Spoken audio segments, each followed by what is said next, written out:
Les cuesta conciliar el sueño.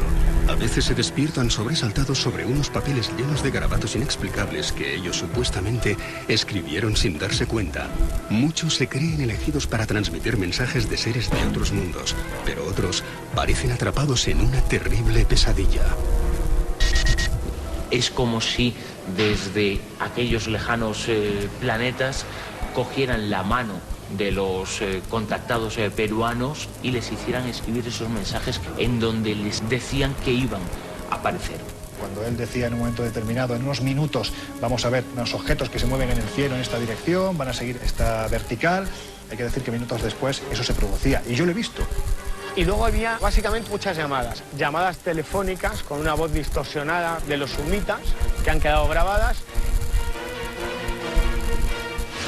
El avistamiento era la confirmación a una serie de contactos que venían produciéndose desde tiempo atrás y que tenían que ver con una comunidad extraterrestre que ya habría llegado a nuestro planeta y habría habitado en la isla Friendship.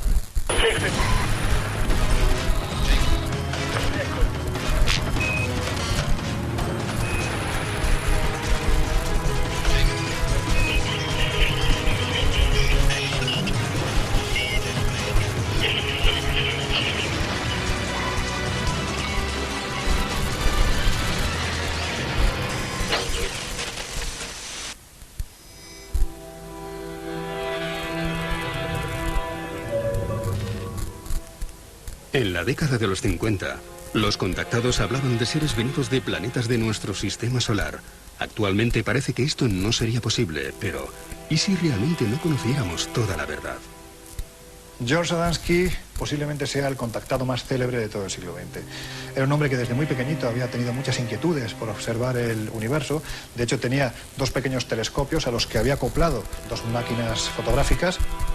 Llevado por esta curiosidad, se fue a Desert Center y una noche, en noviembre del 52, pues observó cómo las estrellas del cielo quedaban totalmente tapadas por una esfera gigantesca que surgía en las alturas.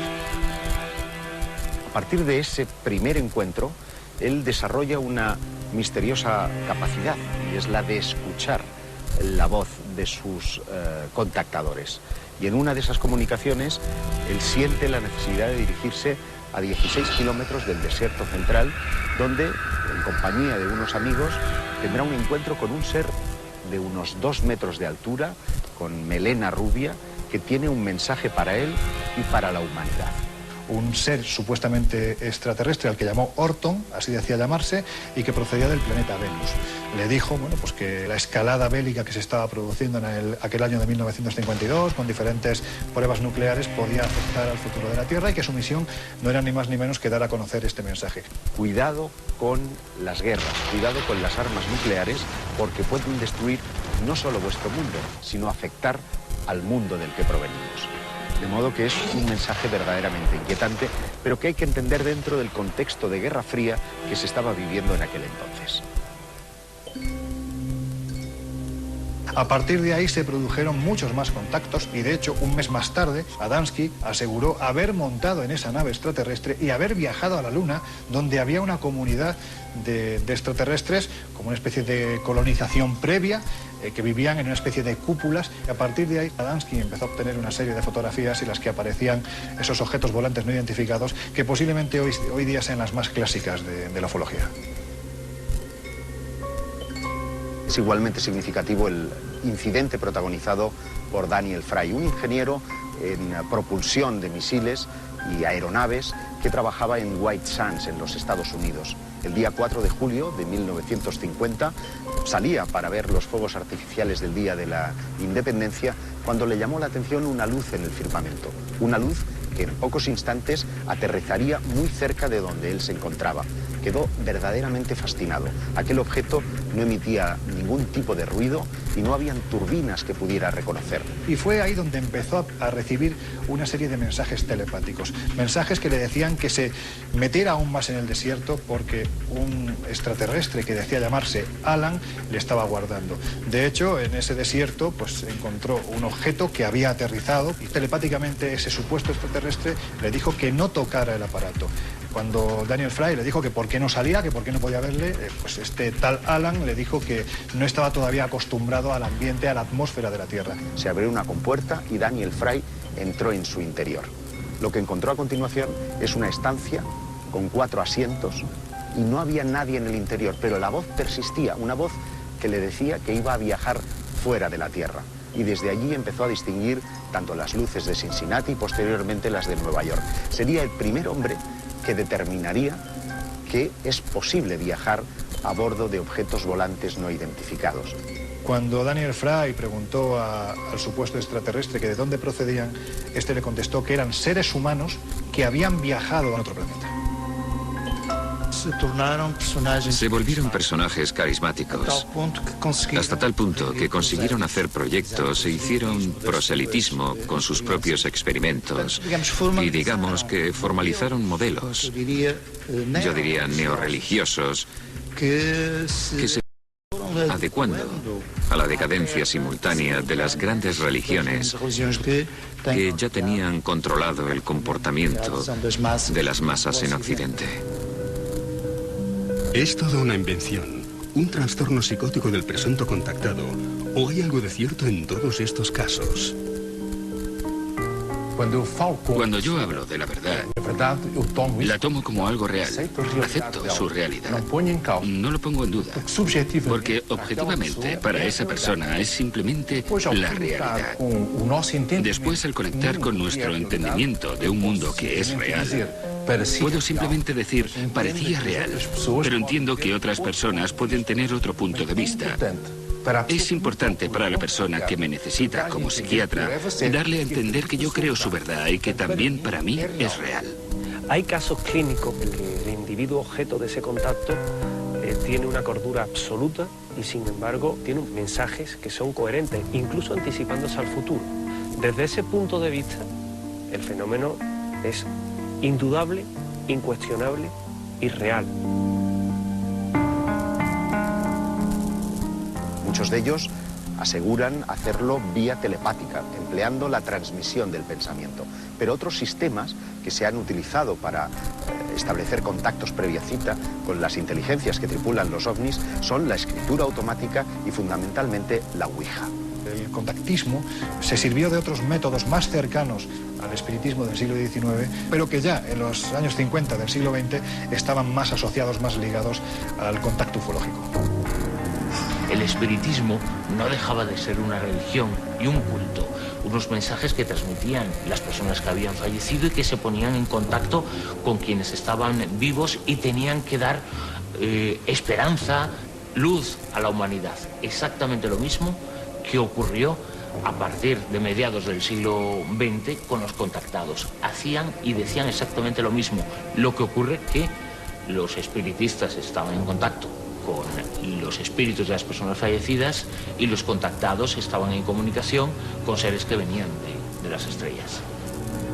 Algunos expertos alertan que tras sus aparentes experiencias gratificantes podría ocultarse un posible riesgo mental y físico para el contactado. ¿Su primer contacto puede ser un peligro? Puede. Tengo que decir que sí. Es un riesgo que depende de la personalidad de esa persona.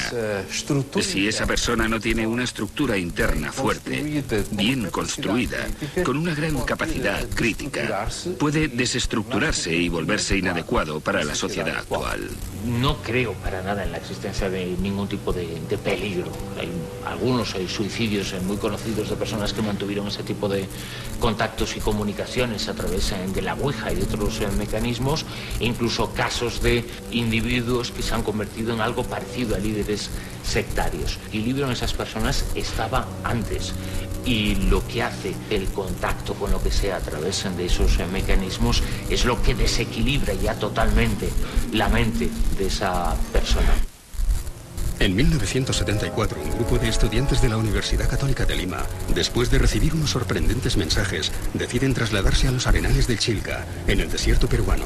Su intención es contactar con seres extraterrestres. Carlos y Sixto Paz habían mantenido una suerte de contacto psicográfico. Es decir, la mano se les movía escribiendo garabatos y posteriormente nombres coherentes y comunicaciones coherentes que les advertían previa cita de un avistamiento ovni.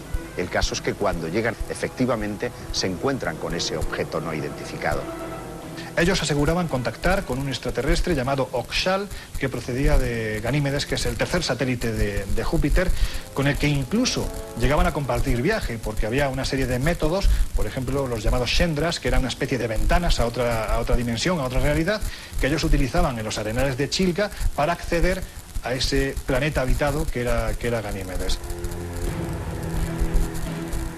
Si le damos la vuelta a la palabra Rama, que dice amar, la misión Rama, dentro del mundo del contactismo, el fenómeno ovni, es puro, precisamente, mensaje de amor, de compañerismo. La noticia corre como la pólvora y un periodista español, Juan José Benítez, viajará hasta el Perú para conocer la aventura de estos hermanos, y a partir de ahí surge un libro llamado SOS a la Humanidad, que se distribuirá por todo el mundo y creando grupos Rama por todo el planeta. El propio Juan José Benítez es testigo de la aparición de esas naves gigantescas, naves o lo que fueran, pero lo cierto es que algo apareció en los arenales de Chilca.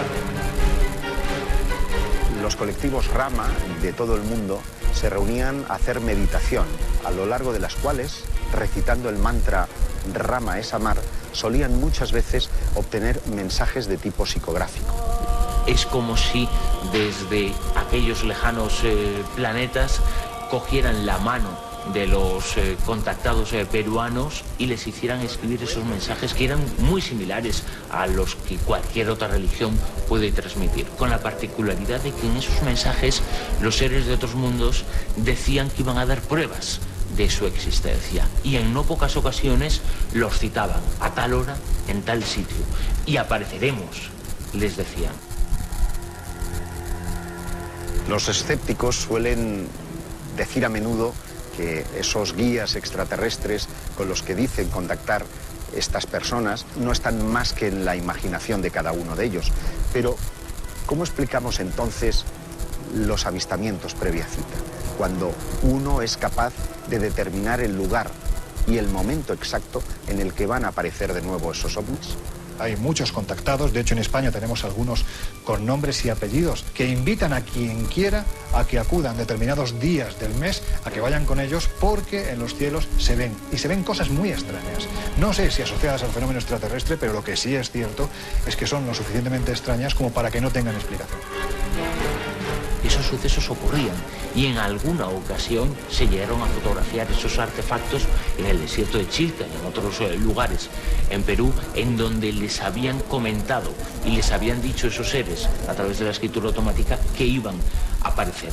No sabemos si estaban en contacto con extraterrestres o no, pero sí sabemos que esas experiencias, por la cantidad de testimonios que hay, esos avistamientos sí eran completamente reales. Misión Rama es posiblemente el fenómeno contactil, socialmente hablando y posiblemente misteriosamente hablando, más importante del siglo XX.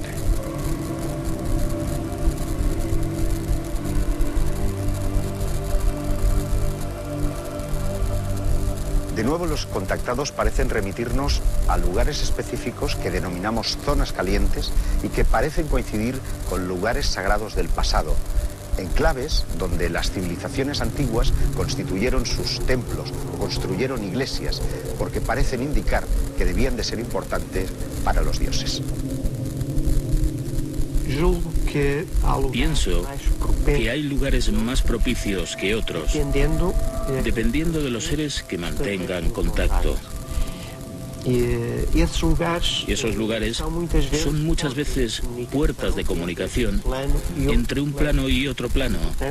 Y por tanto, esos vértices de comunicación, digámoslo así, determinan una mayor o menor facilidad de contacto. Un contactado puede estar en varios lugares. Uno de estos seres puede estar en varios lugares y establecer varios contactos por estar en un estado mental propicio para tener esas comunicaciones. En la península ibérica existen ciertos lugares donde los supuestos contactos con extraterrestres son muy relevantes.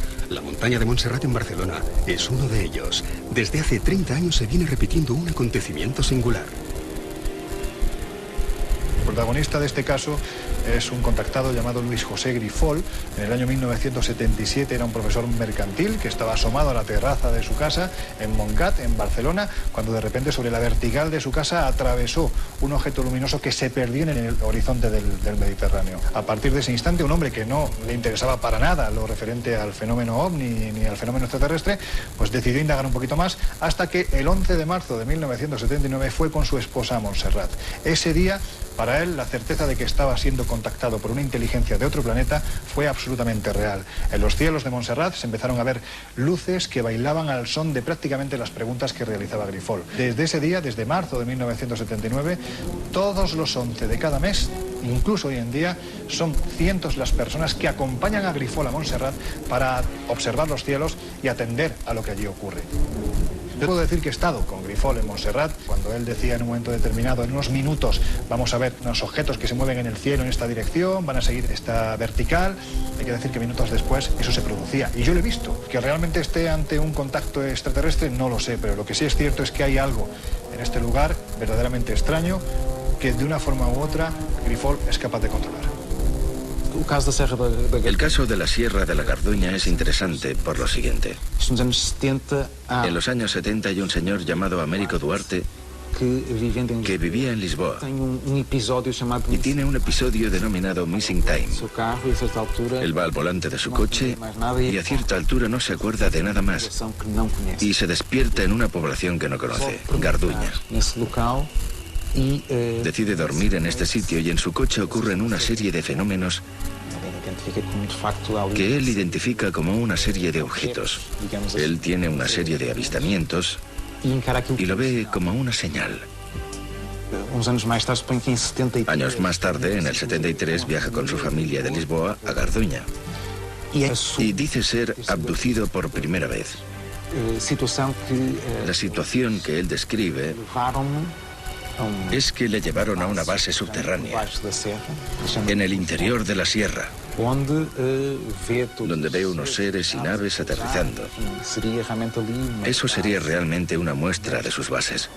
Cientos de grabaciones y fotografías circulan por la red mostrando pruebas sobre la veracidad de los contactos y los mensajes de estos enigmáticos seres.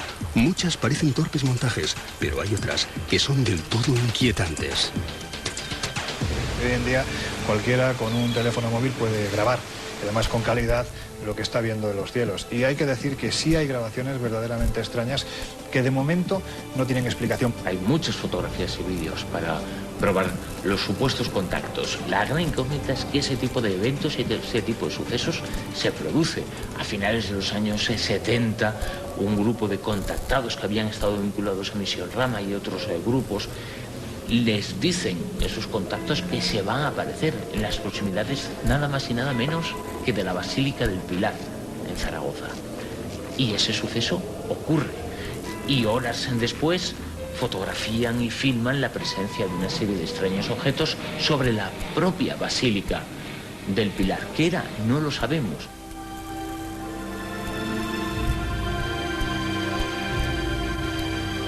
El suizo Billy Meier posiblemente haya pasado a la historia del contactismo por ser una de las personas que más volumen fotográfico, más pruebas incluso físicas procedente de estas supuestas naves extraterrestres que además vendrían de las Pléyades, del sistema de las Pléyades. De hecho, él califica a esos extraterrestres como los Pleyarén. Posiblemente las fotografías de los objetos volantes no identificados que toma en Suiza, en unos parajes bellísimos, son las mejores que jamás se han podido mostrar. Son reales. Con el paso del tiempo, la mayor parte de estudiosos y de investigadores han encontrado pequeñas pruebas e indicios para sospechar que lo que contaba este personaje era un fraude. Siguen existiendo algunas dudas y personas que defienden la autenticidad del caso de Edward Meier. Lo importante es que a nivel cultural y a nivel sociológico tuvo una influencia enorme y sus imágenes son un auténtico icono. Muchos creen que el proceder de aquellos que dicen haber contactado con entidades de otros mundos es idéntico al de los antiguos profetas y que el objetivo de sus ocultos mentores sería el moldear las creencias de las personas de su entorno.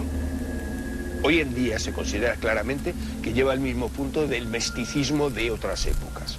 Es decir, las personas llegan a la conclusión de que ellos han sido elegidos Antiguamente eran los dioses, luego posteriormente el dios católico o el dios correspondiente, pero lo que sí hoy está claro es que estas personas viven de alguna manera su propia relación con entidades supuestamente extraterrestres como una elección de ellos hacia la persona, y por lo tanto van a ser alguien con una capacidad especial y son los elegidos que tienen que dar muchas veces un mensaje. Si los profetas del pasado equivalen a los modernos contactados, se diría que hay un plan sistemático para modelar las creencias de la población, para crear religiones y filosofías que adoren a esos dioses que hoy denominamos extraterrestres. Yo creo que no cabe duda ninguna de que el fenómeno extraterrestre y especialmente el fenómeno contacto está modelando absolutamente las creencias de los lugares donde supuestamente se manifiestan. Estamos hablando de una nueva religión, ¿no?, creada al albor precisamente de este tipo de... Uno de los claros ejemplos es el de Eugenio Siragusa, ¿no? Él aseguraba que estos extraterrestres, Astar Serán e Itacar, pues eran una especie de figuras milenarias que habitaban en otro planeta y que de hecho habían acompañado, por ejemplo, a Jesucristo el día de la crucifixión. Es decir, estamos hablando de que se modelan las creencias y no solo eso, se mezclan y se adaptan a las religiones ya existentes. En mi opinión, el fenómeno ovni no se basa en un sistema de creencias, ya que existen numerosas pruebas a lo largo de la historia que demuestran un contacto extraterrestre o interdimensional. Seres muy evolucionados, muy inteligentes, que saben lo que están haciendo, es decir, que tendrían cierta experiencia a la hora de contactar ya con razas, con el desarrollo evolutivo que tenemos los seres humanos, y que estarían controlando un proceso con unas pautas, con unos tiempos perfectamente definidos.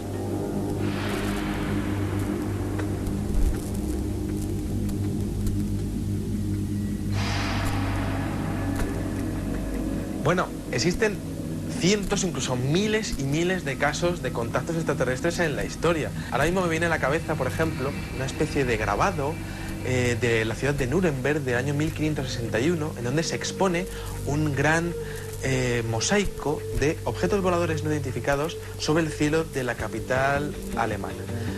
Más interesante, por ejemplo, es el hecho de poder ver cómo también hay pinturas rupestres, por ejemplo, en los Wandjina de las cuevas de Kimberley, o incluso las cuevas famosas de Tassili, en donde aparecen perfectamente definidos seres muy similares, además, a los que aparecen protagonizando las abducciones en el siglo XX y también aquí a principios del siglo XXI.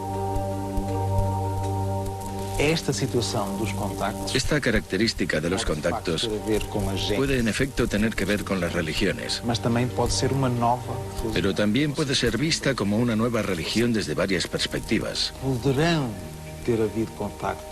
O sea, podría haber habido contactos en el pasado que llevasen a personas a interpretar a esas entidades como maestros y por tanto recibieron sus enseñanzas o percibieron que fueron creados por ellos.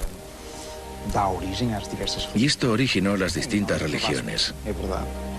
Todo esto tiene una base común, es verdad. Hay un Dios creador.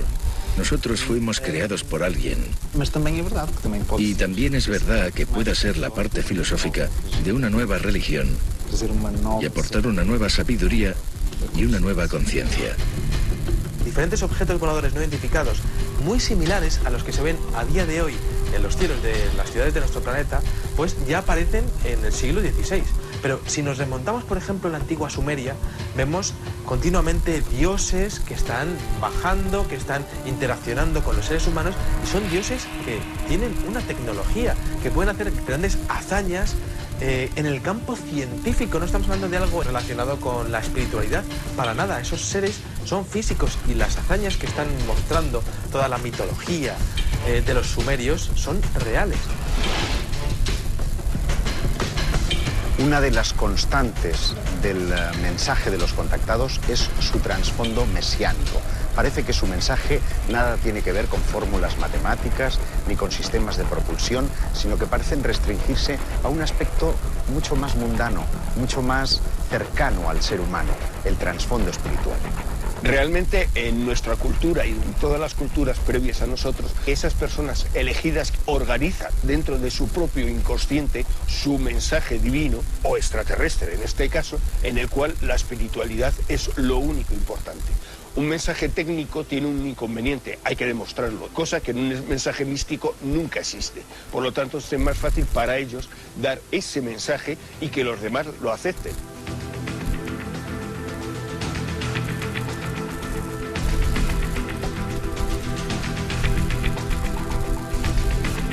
Un contactado es una persona que va a sufrir un fenómeno psicológico muy importante en su vida y por lo tanto va a tener una respuesta como cualquier problema psicológico que pueda afectar su manera o su visión de la vida como la tenga en ese momento. Así tenemos que él va a pasar como cinco etapas establecidas, que serían lo primero una negación de ese fenómeno porque él no entiende por qué le ha pasado a él.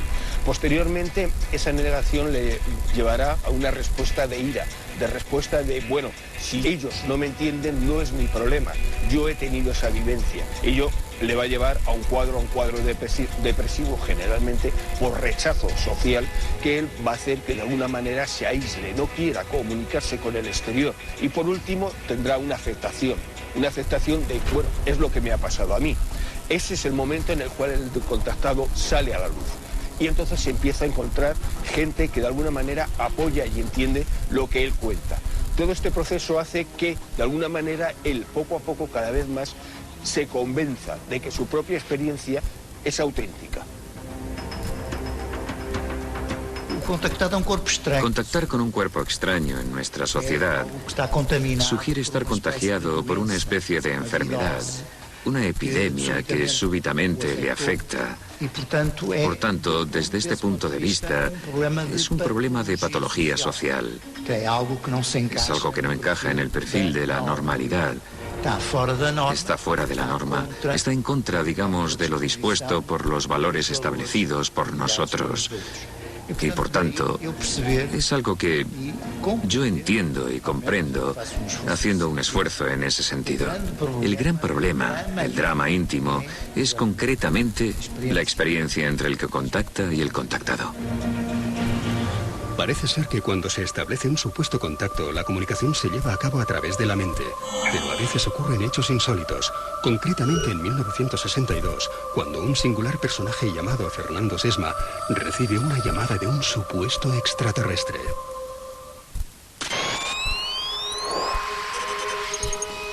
La llamada que recibe Fernando Sesma en un céntrico café madrileño origina el misterioso caso de Humo. Este controvertido asunto afectó a cientos de personas que estaban convencidas de mantener correspondencia con una inteligencia extraterrestre. El caso Humo, digamos que habría que focalizarlo en torno a la figura de un personaje muy conocido en aquella época, hablamos de los años 50 del pasado siglo, llamado Fernando Sesma Manzano, que es el que empieza a aglutinar toda la información procedente de este planeta que supuestamente se ubica en la estrella 424 a 14,5 años luz de la Tierra.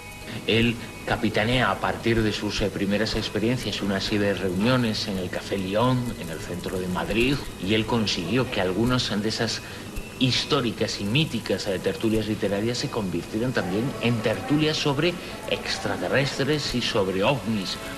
Principalmente lo que recibe son informes de un alto contenido matemático, astronómico, físico. Una serie de supuestos mensajes que a través de cartas con una capacitación y preparación técnica y filosófica extraordinaria que se transmiten y que reciben un núcleo muy importante de personas de Madrid y de otras partes de España, aunque luego el fenómeno se extendió a otras partes del mundo. Y luego había básicamente muchas llamadas telefónicas con una voz distorsionada de los sumitas que han quedado grabadas. Preguntan, ¿son hermanos? ¿A sus hermanos? Sí. ¿Reunidos? Tenían una preparación, una calidad documental, informativa, filosófica, religiosa tan importante y un fondo tan sólido que es lo que llevó y catapultó al fenómeno Humo a que fuera conocido en todo el planeta. A partir de ahí se produce un contacto previa cita, se fotografían una serie de naves en San José de Valderas, encima de los castillos de los marqueses de Valderas, que posteriormente se han demostrado, o hay quien defiende, que realmente nos encontramos ante un montaje. Pero verdaderamente el caso Humo posiblemente sea el suceso ovni más internacional de la historia de España y posiblemente de la historia, ufológicamente hablando, del planeta Tierra.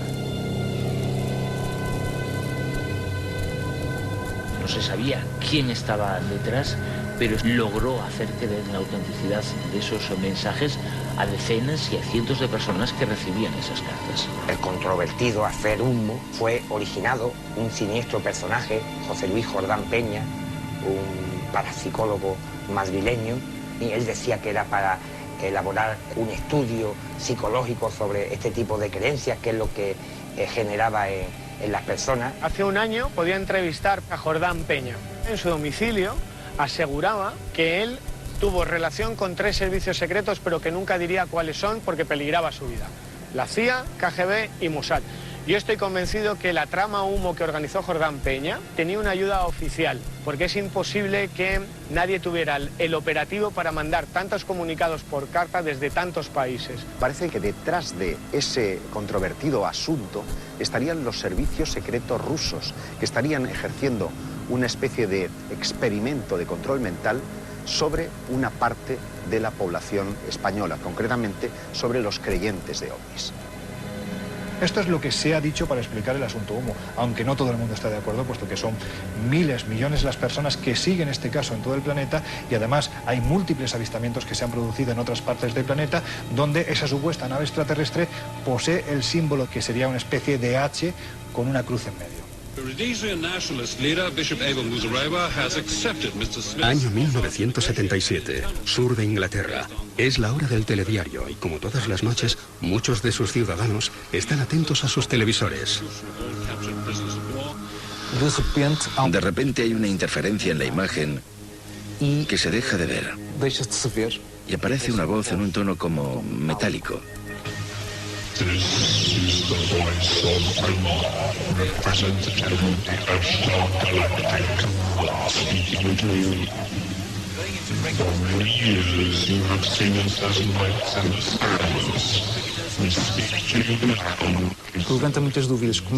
Levanta muchas dudas de cómo ha sido posible que alguien lo hiciera. De si fue un fraude, pero cómo alguien pudo conseguir esto en 1977. Nunca se ha sabido y se produjo en 5 emisoras diferentes. Los espectadores no conseguían ver la imagen porque estaba distorsionada. Solo veían rayas y ruidos en la pantalla y solo podían oír esa voz metálica transmitiendo el mensaje durante más o menos 10 minutos. Nunca se ha conseguido saber el origen de ese mensaje, pero es interesante porque una vez más usaron un medio de comunicación terrestre para anunciarse o contactar.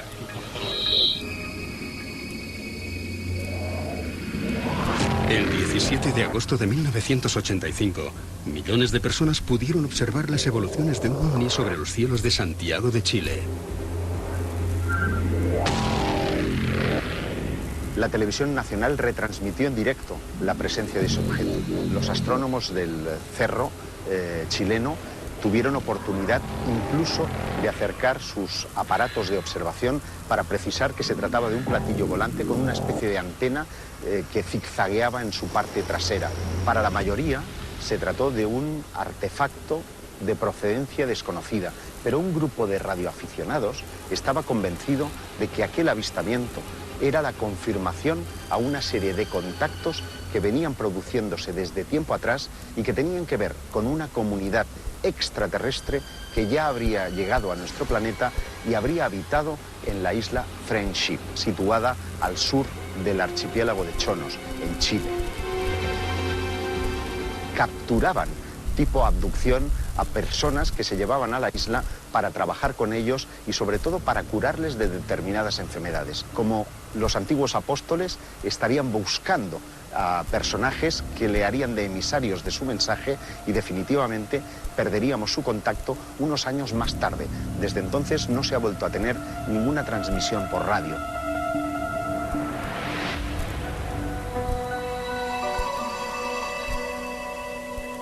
Los gobiernos tienen un contacto con supuestas inteligencias extraterrestres. ¿Y por qué no? La realidad siempre supera la ficción. Yo te puedo contestar lo que me contestaba el teniente Felipe Carrasco en la base aérea de Morón de la Frontera. Él, el 25 de diciembre de 1980, junto a 15 soldados más, ven sobrevolar un objeto con forma de Zeppelin por la base aérea de Morón. La pregunta no es si ya tienen un contacto, la pregunta es qué pueden decir los gobiernos cuando hay artefactos que rompen cualquier tipo de ley aeronáutica, que tienen la capacidad de manejar el tiempo, el espacio, ¿qué dices que son? ¿Cómo justificas? Há un caso de Dr. Frank Stranger. Tenemos el caso del doctor Frank Stranger. Él habla del episodio Stranger en el Pentágono, donde habría un infiltrado con conocimientos. Quizá no fuese realmente un infiltrado, pero sería una entidad extraña que estaría en el Pentágono. Esto estaría relacionado con lo dicho por Bob Dean, que habla de 4 especies, en las que 2 de ellas serían semejantes a nosotros y que serían fácilmente distinguibles por la calle, lo que plantearía cuestiones de seguridad. Incluso en las dependencias militares tendrían miedo de que hubiese infiltraciones, porque podría haber incluso especies dentro de la Casa Blanca sin saberlo. Pero este habla específicamente de un venusiano que digamos sería ya como una especie de intermediario del gobierno americano. Hay 2 vertientes de la teoría de la conspiración que afectan al mundo de los contactados. De un lado, en la génesis de todo esto, en el caso Adamski, el FBI habría utilizado a este contactado para sonsacar secretos de Estado durante una gira que George Adamski hace por Europa.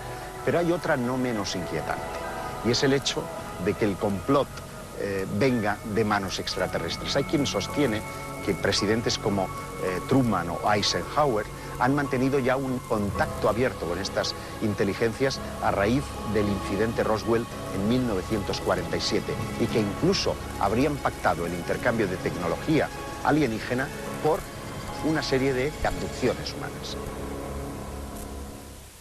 En el año 1994, bajo el proyecto Delfos, un grupo de expertos se reunieron para tratar, entre otros asuntos, el mundo de los contactados. Llegaron a la conclusión que todos estos tipos de contactos, incluidas las apariciones marianas, se deberían a una inteligencia no humana que estaría manipulando nuestras mentes. Para comprobarlo, pusimos en marcha una serie de procedimientos, experimentaciones Ouija, de psicografías, de experimentos de tipo telepático, que tuvieron un resultado verdaderamente estremecedor, porque recién empezábamos las experiencias, varios de los miembros resultaron muertos por causas, digamos, naturales, pero sin conocimiento previo, con lo cual a todos nos sobrecogió y el proyecto quedó absolutamente abandonado. La propia ciencia ya está diciendo que, cuidado señores, vamos a intentar crear unos protocolos de actuación ante la posibilidad de un contacto, porque ellos, siguiendo las tesis darwinistas, si la evolución en este sentido es la misma que ha llevado el ser humano en sus sucesivas colonizaciones, desde luego, ante una civilización inferior que puede ser la nuestra, lo que pueda hacer una civilización superior como puede ser una extraterrestre, posiblemente no sea bueno para la humanidad. Y es que una de las conclusiones a las que llegamos los firmantes del manifiesto de Delfos es que podía resultar sumamente peligroso jugar con todas las cosas del oculto, porque la energía que puede devenir de cualquier contacto de esta naturaleza tiene un claro efecto subyugador sobre la psicología humana y, por otro lado, puede llegar a fascinarnos tanto y puede destruir nuestra propia personalidad.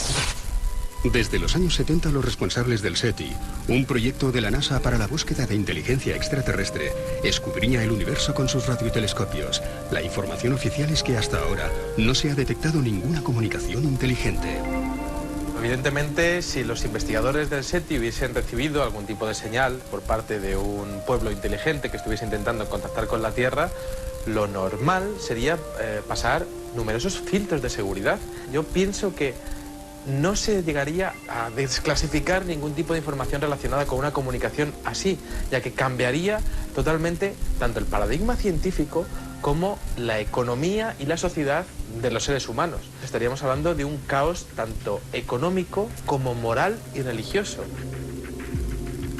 Hace muy poquito tiempo, Szostak, es uno de los astrónomos ligados al proyecto SETI, pues hablando precisamente de la posibilidad del contacto, aseguró que en cuestión de 25 años ese contacto será real, absolutamente real, porque si hasta ahora se han mapeado unos cuantos miles de sistemas estelares, para dentro de 25 años, de un cuarto de siglo, estaremos hablando de más de 1 millón.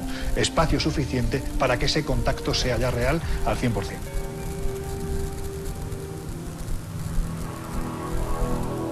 Puede parecer una contradicción. Estamos gastando grandes presupuestos en tecnología, en antenas, en técnicos e ingenieros para captar señales del cosmos y resulta que los contactados llevan años, si no siglos o milenios, diciendo que contactan con entidades no humanas e invisibles. Claro, la pregunta es, ¿esas entidades están dentro de nuestro universo visible? ¿Vienen de otra dimensión? ¿Vienen de otro lugar que no es el universo? Bueno, ese es el misterio que habrá que resolver y que sin duda abre un montón de preguntas todavía por responder. Es cierto que existen personas que exponen que han sido contactadas a través de la telepatía por parte de seres o entidades extraterrestres en procesos de abducción. Entonces, claro, existe una contradicción porque se podría llegar a comunicar mediante la telepatía, pero nosotros estamos utilizando antenas y radiotelescopios, ¿no? Entonces, creo que a nivel local, es decir, lo que sería de entidad a entidad, sí que podría llegar a funcionar la telepatía, tal y como se ha demostrado en muchos casos de abducción considerados reales. Pero claro, a nivel global, para una comunicación con toda una especie, sí que se tendrían que realizar mensajes de radio que fuesen pues, retransmitidos a través de radiotelescopios, ¿no? Miles de personas aseguran haber contactado con alguna entidad desconocida. Muchas de ellas afirman que se trata de seres que no pertenecen a nuestro mundo. Esta avalancha de testimonios animaría a pensar que podrían haber existido contactos con seres extraterrestres. Con los datos que disponemos hoy en día, sí podemos afirmar que determinados contactados han tenido contacto con algo extraño, con unas inteligencias del tipo que sean, que parecen manejarse a su antojo y que en ocasiones corresponden a las peticiones que hacen estos contactados. Las personas que lo afirmaban no estaban mintiendo y sí podían mostrar, en algunos casos, pruebas de que lo que decían por lo menos era cierto. ¿Estaban detrás o no seres de otros mundos? No lo sabemos, pero no mentían.